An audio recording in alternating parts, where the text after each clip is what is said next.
La agonía de la libertad, sobre el arte y la carga y el océano de las opciones. Imaginemos una escena cotidiana, casi trivial. Estamos frente a la estantería de un supermercado tratando de comprar un simple frasco de mermelada. A nuestra disposición no hay 2 o 3 variedades, sino 50. Fresa, fresa con trozos, fresa sin azúcar, fresa orgánica, fresa con chía, frambuesa, arándano, zarzamora, naranja amarga, 3 frutas, 4 frutas, durazno, mango con maracuyá. La lista parece infinita. Lo que debería ser una decisión de segundos se convierte en un microdilema. ¿Cuál será la mejor? ¿Y si elijo la de arándano y luego me arrepiento de no haber probado la de naranja amarga? ¿La orgánica justifica su precio? Salimos de la tienda, quizás con una mermelada suficientemente buena, pero con una extraña sensación de fatiga y una duda persistente. ¿He tomado la decisión correcta? Esta experiencia, magnificada y extrapolada a todas las facetas de nuestra existencia, desde qué serie ver en Netflix hasta qué carrera estudiar, con quién casarnos o en qué ciudad vivir, encapsula uno de los grandes dramas silenciosos del ser humano contemporáneo. Vivimos en una era que idolatra la elección como el máximo estandarte de la libertad y el bienestar.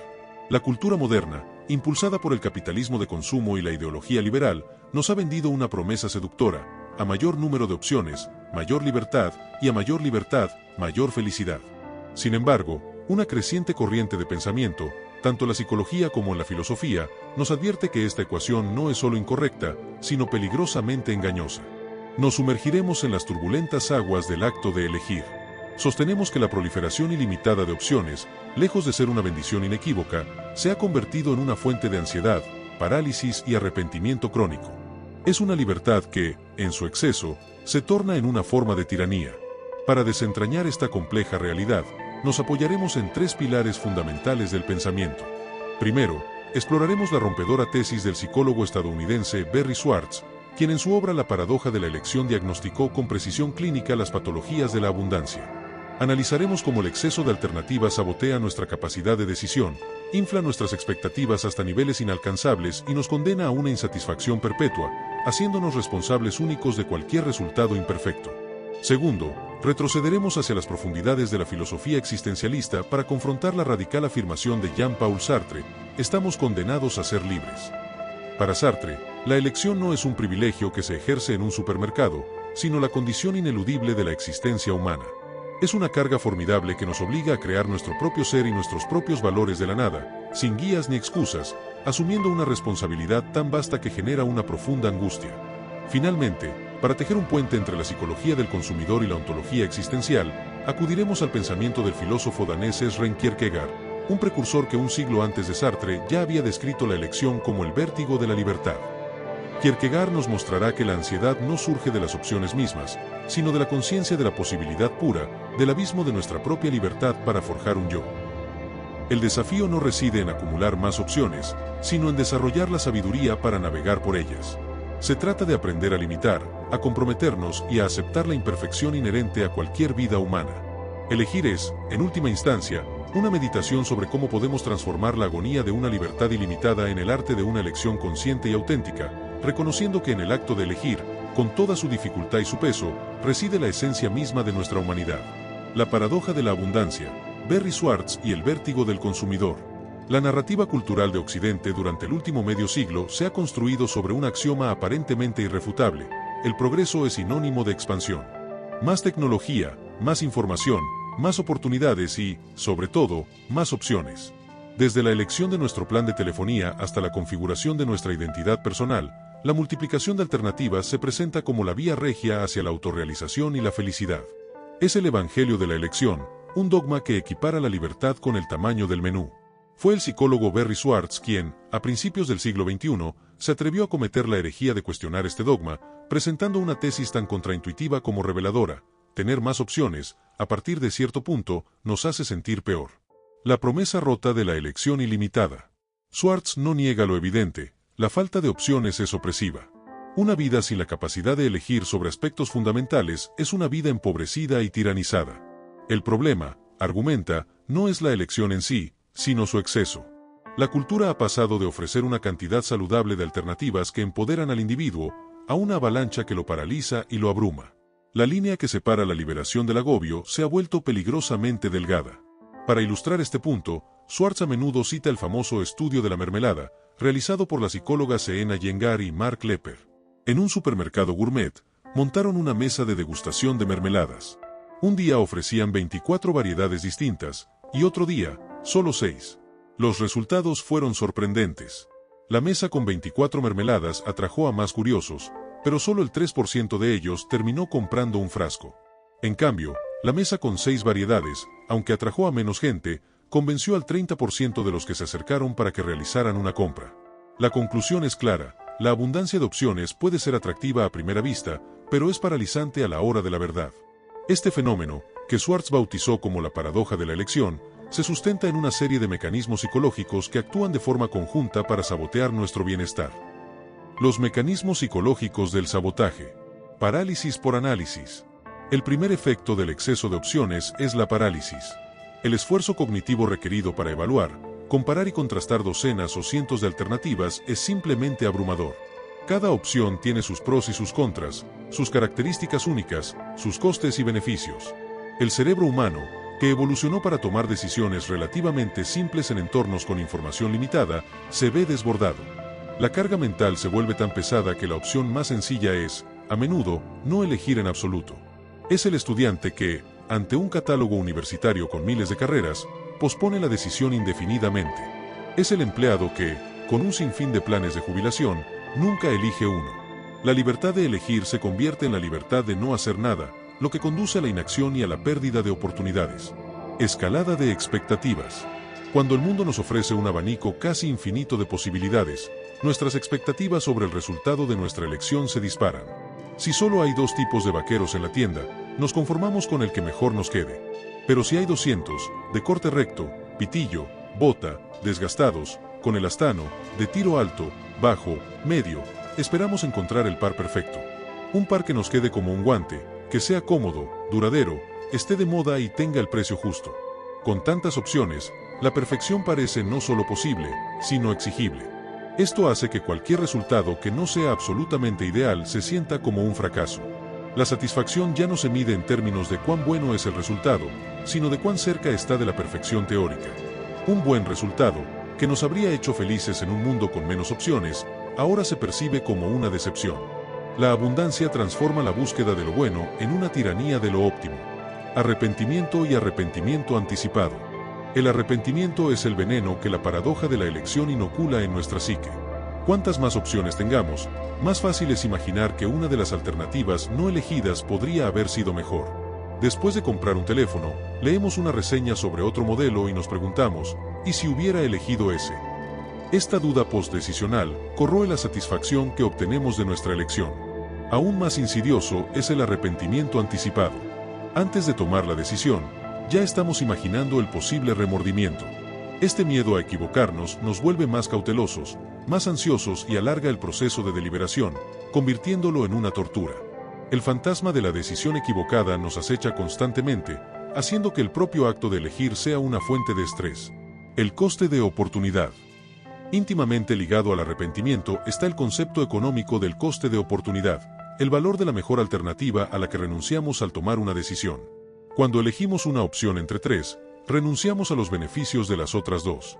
Pero cuando elegimos una entre 100, los beneficios combinados de las 99 alternativas desechadas se acumulan en nuestra mente, creando un coste de oportunidad psicológico masivo. Cada sí a algo es un no a muchas otras cosas. Al elegir pasar una noche viendo una película, estamos diciendo no a cenar con amigos, a leer un libro, a salir a pasear, a aprender algo nuevo. En un mundo saturado de opciones atractivas, el peso de lo que dejamos de hacer puede llegar a ser tan grande que eclipsa el placer de lo que estamos haciendo. La satisfacción derivada de nuestra elección se ve mermada por la sombra de las posibilidades perdidas. La tiranía de la autoculpa. Quizás el mecanismo más cruel de la paradoja es la transferencia de la responsabilidad. En un mundo con opciones limitadas, si el resultado de una elección es decepcionante, es fácil culpar al sistema. No había nada mejor, eran las únicas opciones disponibles. El mundo es el responsable.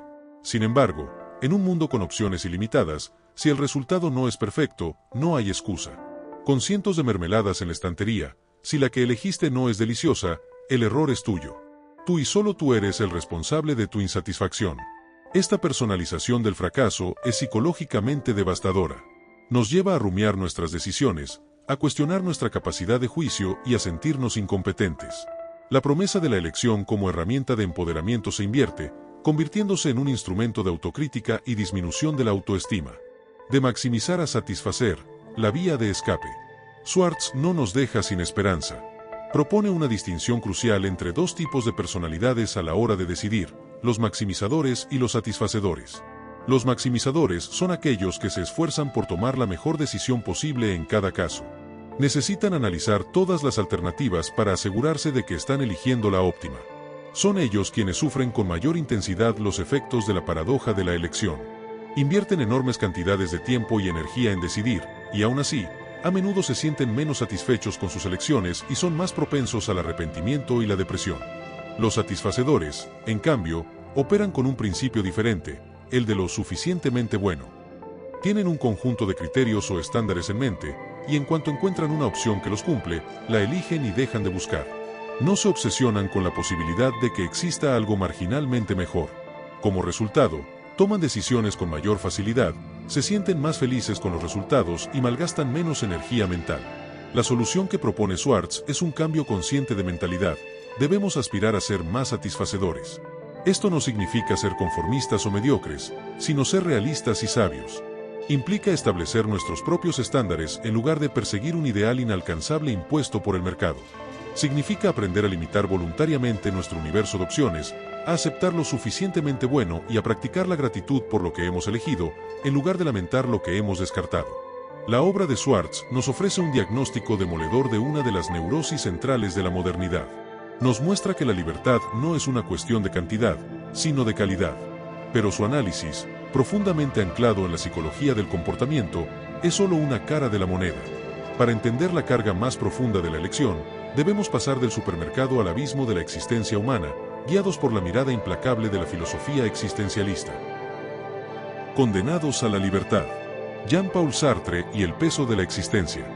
Si Barry Schwartz nos describe la ansiedad que sentimos al elegir entre 50 tipos de mermelada, Jean-Paul Sartre nos arroja a un abismo donde debemos elegir la receta misma de la mermelada, el significado de mermelada, e incluso si la mermelada tiene algún sentido en absoluto. Para el filósofo francés, la elección no es una actividad entre otras, ni un problema de sobrecarga cognitiva, es la estructura fundamental e ineludible de la condición humana. Es una libertad tan radical y absoluta que se convierte en una condena. La existencia precede a la esencia. Para comprender la profundidad del pensamiento sartreano sobre la elección, es imprescindible partir de su célebre máxima: la existencia precede a la esencia. Sartre nos pide que imaginemos un artesano que fabrica un abrecartas. Antes de crearlo, el artesano tiene en su mente un concepto claro del objeto, su propósito, abrir cartas, sus cualidades, ser afilado, manejable, y un plan para su producción. En este caso, la esencia del abrecartas, su definición, su propósito, precede a su existencia física. Durante siglos, la filosofía y la religión aplicaron este mismo modelo al ser humano. Se asumía que Dios, como un artesano divino, nos creó con una naturaleza humana predefinida, una esencia. Nuestro propósito en la vida era descubrir y realizar esa esencia. Sin embargo, Sartre, como pensador ateo, declara la muerte de este artesano divino. Si no hay Dios, no hay un concepto previo de lo que es el ser humano. No hay una naturaleza humana que nos determine. Aquí radica la revolución existencialista. Primero existimos, aparecemos en el mundo, y solo después, a través de nuestras acciones y elecciones, nos definimos. El hombre no es otra cosa que lo que él se hace. Nacemos como una página en blanco, una posibilidad pura. No hay un guión escrito, ni un destino, ni una esencia a la que debamos ser fieles. Somos los autores, directores y protagonistas de nuestra propia vida. Condenados a ser libres. Esta ausencia de una esencia predeterminada es la fuente de nuestra libertad radical. Pero esta libertad, lejos de ser un regalo gozoso, es una carga implacable. Sartre la describe con una frase paradójica y terrible: estamos condenados a ser libres. ¿Por qué condenados? Porque no hemos elegido ser libres. Hemos sido arrojados a la existencia sin nuestro consentimiento, y una vez aquí, no podemos escapar de la necesidad de elegir. Cada instante de nuestra vida es una elección. Elegimos levantarnos de la cama o quedarnos en ella, hablar o callar, actuar o ser pasivos. Incluso la decisión de no decidir es, en sí misma, una decisión, la de permitir que las circunstancias o los demás decidan por nosotros. No hay escapatoria. La libertad es un hecho bruto de nuestra existencia, no una opción. Estamos obligados a ejercerla. Esta condena implica que somos totalmente responsables de lo que somos. No podemos culpar a la genética, a la crianza, a la sociedad o a un supuesto destino. Estas son, para Sartre, meras excusas. Un hombre cobarde no nace cobarde, sino que se hace cobarde a través de sus actos de cobardía. Podría, en cualquier momento, elegir actuar con valentía y empezar a definirse como valiente. Somos la suma de nuestras elecciones. La angustia de la responsabilidad universal. La carga de esta responsabilidad total es lo que genera el sentimiento existencial por excelencia, la angustia, angoisse. La angustia sartreana no es el miedo a un peligro concreto, ni la ansiedad por tener demasiadas opciones de consumo. Es una angustia mucho más profunda, metafísica. Proviene de la conciencia de que, al elegir por nosotros mismos, estamos eligiendo simultáneamente por toda la humanidad. Cuando elijo casarme y tener hijos, no solo estoy comprometiendo mi propia vida, estoy afirmando que el matrimonio y la familia son valores válidos para la humanidad. Cuando elijo ser un revolucionario, estoy legislando que la revolución es una forma de acción humana legítima. Cada uno de nuestros actos crea una imagen del hombre tal y como consideramos que debería ser. Al elegir, nos convertimos en legisladores universales, responsables no solo ante nosotros mismos, sino ante todos. Esta responsabilidad es abrumadora. Es la sensación que siente un líder militar que envía a sus hombres a un ataque, sabiendo que su decisión causará muertes. Él elige, y su elección define una realidad para otros. Sartre sostiene que todos, en cada acto, nos encontramos en una situación análoga. No hay valores objetivos ni mandamientos divinos que justifiquen nuestra elección. Estamos solos, sin excusas. Y el peso de esta soledad y de esta responsabilidad universal es la angustia. La mala fe, la fuga de la libertad. Ante la insoportable angustia de la libertad, el ser humano tiende a buscar refugio. Sartre denomina a este mecanismo de escape la mala fe, mauvaise foi. La mala fe es el acto de autoengaño mediante el cual pretendemos no ser libres. Es un intento de vernos a nosotros mismos como objetos, cosas, en lugar de como sujetos libres, conciencias. La mala fe adopta innumerables formas. Una de las más comunes es esconderse detrás de un rol social. El camarero que se mueve con gestos demasiado precisos, demasiado de camarero, no está simplemente sirviendo café, está actuando, está intentando ser un camarero como si esa fuera su esencia fija e inmutable.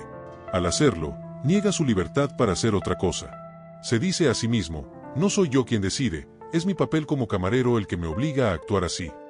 Otra forma de mala fe es culpar a las pasiones o a las circunstancias. No pude evitarlo, la pasión me cegó, o crecí en un entorno difícil, no tuve otra opción. Para Sartre, esto es una mentira. La pasión no es un huracán que nos arrastra, somos nosotros quienes elegimos mantenerla y actuar en consecuencia. Las circunstancias pueden condicionarnos, pero nunca determinarnos por completo. Siempre queda un resquicio para la elección, por pequeño que sea. La mala fe es, en esencia, un intento de eludir la responsabilidad. Es un consuelo, pero un consuelo envenenado, porque al negar nuestra libertad, negamos nuestra propia humanidad. Vivir en la mala fe es vivir una vida inauténtica. La elección como creación de valor. Frente a la mala fe, Sartre propone el ideal de la autenticidad.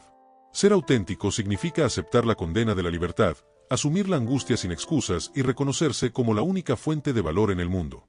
Si no hay Dios ni una moral objetiva, los valores no se descubren, se inventan. El bien, el mal, la justicia, el amor, nada de esto existe a priori. Somos nosotros quienes, a través de nuestras elecciones, los traemos al mundo. Elegir, por tanto, no es simplemente seleccionar una opción de un menú preexistente. Es un acto creativo radical. Es el acto de dar sentido a un universo que, en sí mismo, no lo tiene. La vida de una persona es una obra de arte que se va esculpiendo con cada decisión. El pensamiento de Sartre eleva el problema de la elección a su máxima expresión. Ya no se trata de la parálisis ante la abundancia de productos, sino del vértigo ante la ausencia de un manual de instrucciones para la vida. La ansiedad descrita por Schwartz es la versión domesticada y comercializada de la angustia existencial de Sartre. El consumidor moderno, abrumado por las opciones, se siente culpable por no elegir lo mejor, un pálido eco del legislador sartreano que se angustia por tener que elegir lo bueno para toda la humanidad. Sartre nos deja en una posición incómoda, pero radicalmente empoderadora. Si estamos condenados a elegir, también estamos facultados para crear. Nuestra libertad es nuestra carga, pero también nuestra gloria. Sin embargo, Para entender la experiencia emocional de esta libertad, el sentimiento visceral de estar al borde del abismo de la posibilidad, debemos recurrir a un pensador que exploró estas profundidades un siglo antes. El vértigo de la posibilidad es Søren Kierkegaard y la angustia ante la nada.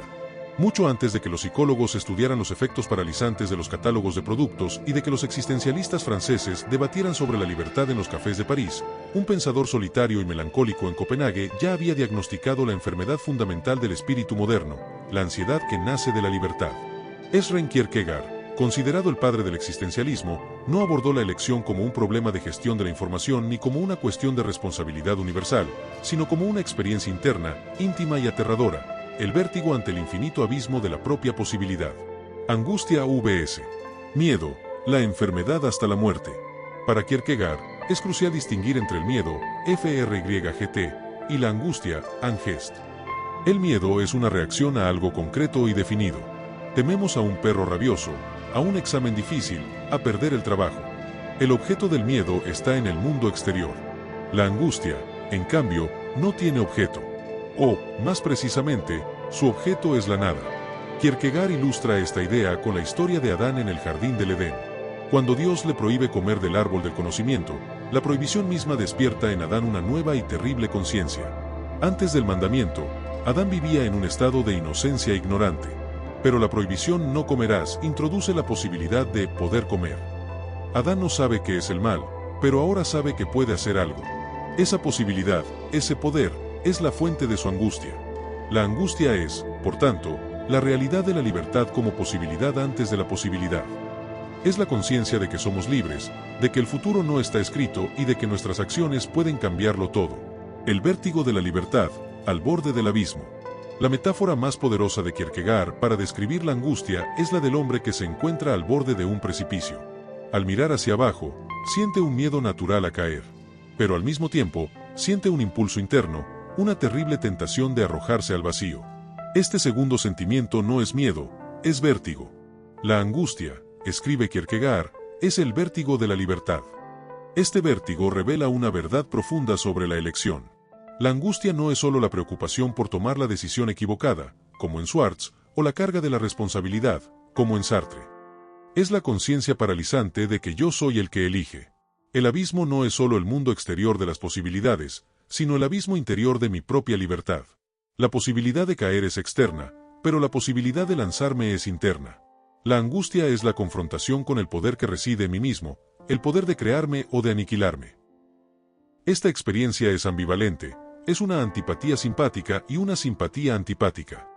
Nos atrae y nos repele al mismo tiempo. La libertad nos seduce con su promesa de infinitas posibilidades, pero nos aterroriza con su falta de garantías y su potencial para el desastre. Es la enfermedad hasta la muerte, un malestar espiritual que surge del hecho de ser un yo que tiene que construirse a sí mismo a través de elecciones. Las etapas de la existencia, modos de elegir una vida. Para Kierkegaard, la vida de un individuo se define por la forma en que responde a la angustia de la elección. Propone 3 estadios o esferas de la existencia, que no son etapas de desarrollo cronológico, sino formas de vida fundamentales entre las que uno debe elegir.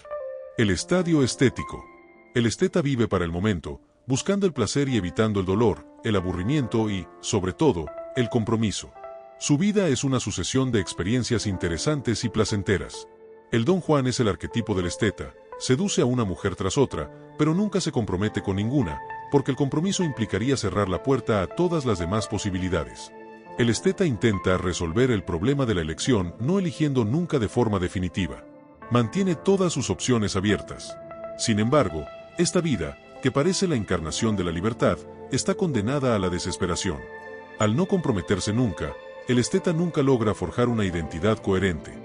Su yo se disuelve en una serie de momentos inconexos. La búsqueda constante de novedad lo lleva inevitablemente al aburrimiento y al vacío. La libertad de no elegir se revela como la peor de las prisiones, la de no ser nadie en absoluto. El estadio ético. El salto al estadio ético se produce a través de una elección radical, la elección de elegirse a sí mismo. El individuo ético deja de vivir para el momento y decide asumir responsabilidades y compromisos a largo plazo.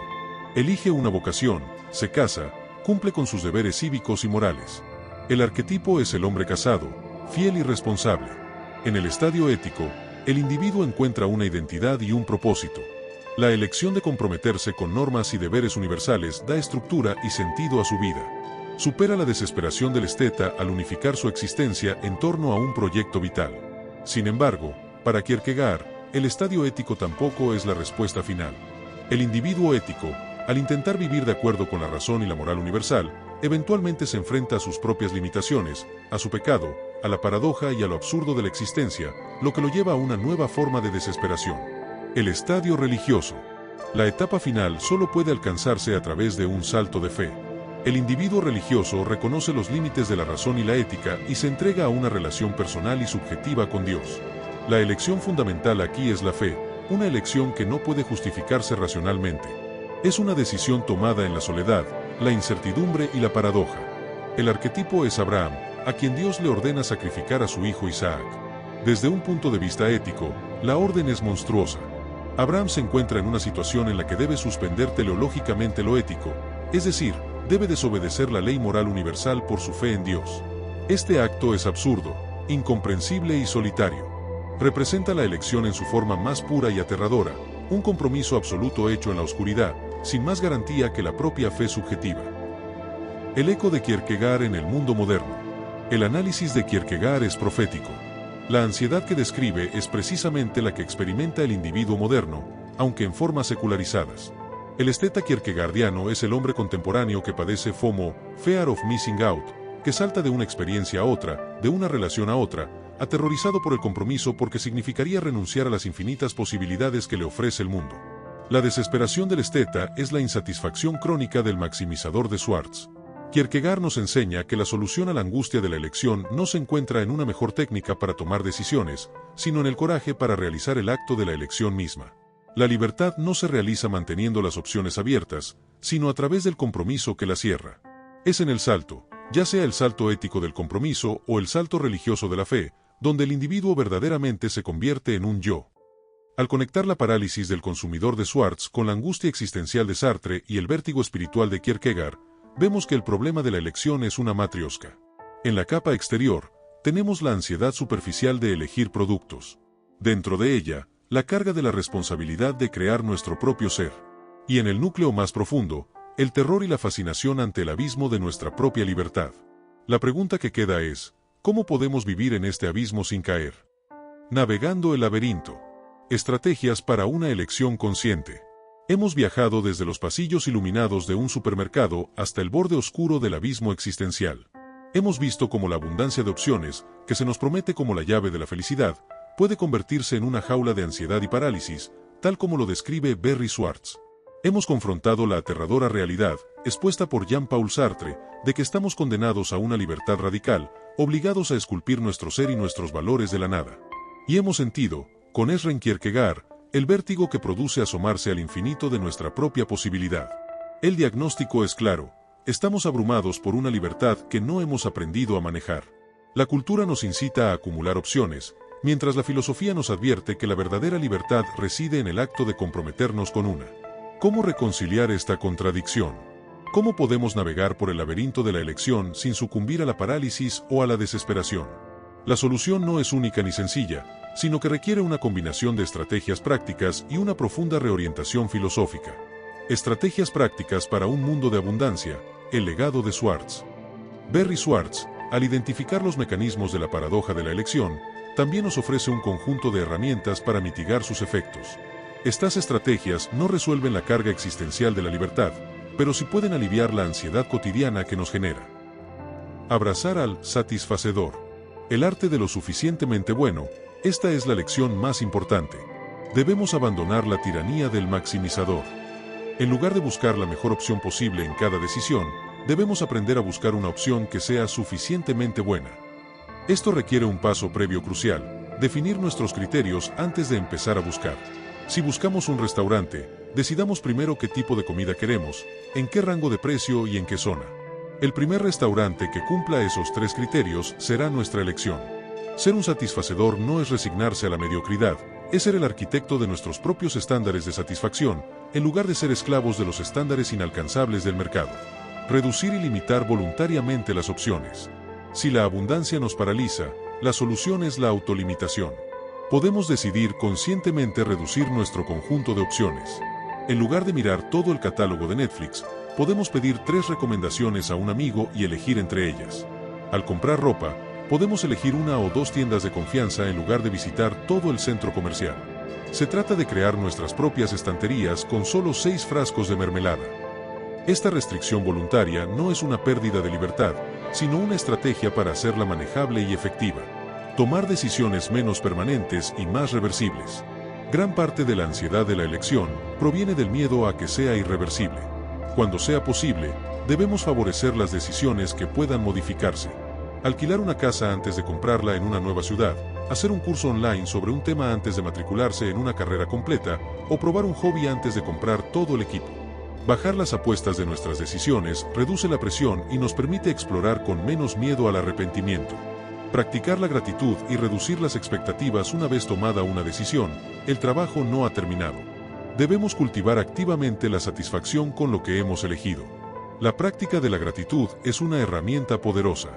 En lugar de pensar en las posibles bondades de las opciones descartadas, coste de oportunidad, debemos centrarnos en las cualidades positivas de nuestra elección. Al mismo tiempo, debemos mantener nuestras expectativas en un nivel realista. Ninguna elección nos proporcionará una felicidad perfecta y perpetua. La vida es imperfecta, y nuestras elecciones y sus resultados también lo serán. Enfoques filosóficos para una vida auténtica, el legado de Sartre y Kierkegaard. Las estrategias prácticas pueden ayudarnos a elegir mejor un coche, pero ¿qué hay de las grandes elecciones que definen una vida? Aquí es donde la psicología debe ceder el paso a la filosofía. El valor del compromiso como realización de la libertad del existencialismo nos enseña una verdad paradójica. La libertad no se encuentra en la infinita posibilidad, sino en el acto de aniquilar la posibilidad a través del compromiso. Una persona que mantiene todas sus opciones abiertas, el esteta de Kierkegaard, nunca llega a ser nadie. Es al elegir una carrera, una pareja, una causa, y comprometerse con ella, que una persona se define y construye una identidad. La libertad abstracta es vacía. La libertad se vuelve real y significativa cuando se encarna en una elección concreta. El compromiso no es la muerte de la libertad, sino su culminación. Asumir la responsabilidad y abrazar la imperfección. Sartre nos insta a abandonar la mala fe y a aceptar la responsabilidad total por nuestras vidas. Esto significa dejar de culpar a las circunstancias o a los demás por nuestros fracasos. La elección es nuestra, y las consecuencias, también. Esta es una píldora difícil de tragar, pero es increíblemente liberadora. Si somos responsables de nuestros errores, también lo somos de nuestros éxitos. Somos los dueños de nuestro destino. Este enfoque nos obliga a elegir con más cuidado, pero también a aceptar que cometeremos errores. Una vida auténtica no es una vida de elecciones perfectas, sino una vida en la que se asumen las consecuencias de elecciones imperfectas con coraje e integridad. El salto de fe en la incertidumbre.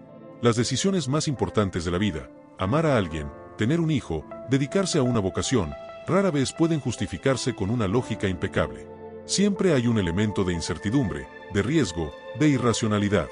Kierkegaard nos enseña que, en estos momentos, el análisis racional tiene un límite. Se requiere un salto de fe. Este salto no tiene por qué ser religioso en un sentido tradicional. Es un acto de confianza fundamental en un camino a pesar de la ausencia de garantías. Es la decisión de confiar en nuestra intuición, en nuestros valores más profundos, y de apostar por un futuro que no podemos prever. Es en este salto, en este compromiso apasionado en medio de la duda, donde la elección alcanza su máxima expresión humana. El coraje de elegir. Hemos partido de la ansiedad trivial de un consumidor en un supermercado para llegar al corazón mismo de la condición humana, la libertad como una carga, una responsabilidad y una oportunidad gloriosa. La paradoja de Barry Schwartz nos ha revelado la trampa de la modernidad líquida, una sobreabundancia de opciones que promete la felicidad pero que, a menudo, nos entrega parálisis y arrepentimiento.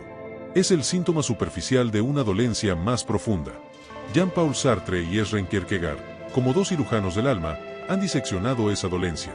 Nos ha mostrado que nuestra incomodidad con la elección no es un simple fallo cognitivo, sino una manifestación de la angustia existencial. Es el vértigo que sentimos al reconocer que somos los únicos autores de nuestra vida, en un universo sin guión ni apuntador. Estamos condenados a la libertad, y esa condena es, simultáneamente, nuestra tragedia y nuestra única posibilidad de grandeza. La solución al problema de la elección, por tanto, no puede ser simplemente una técnica mejorada para procesar opciones. No se trata de encontrar la aplicación definitiva para tomar decisiones.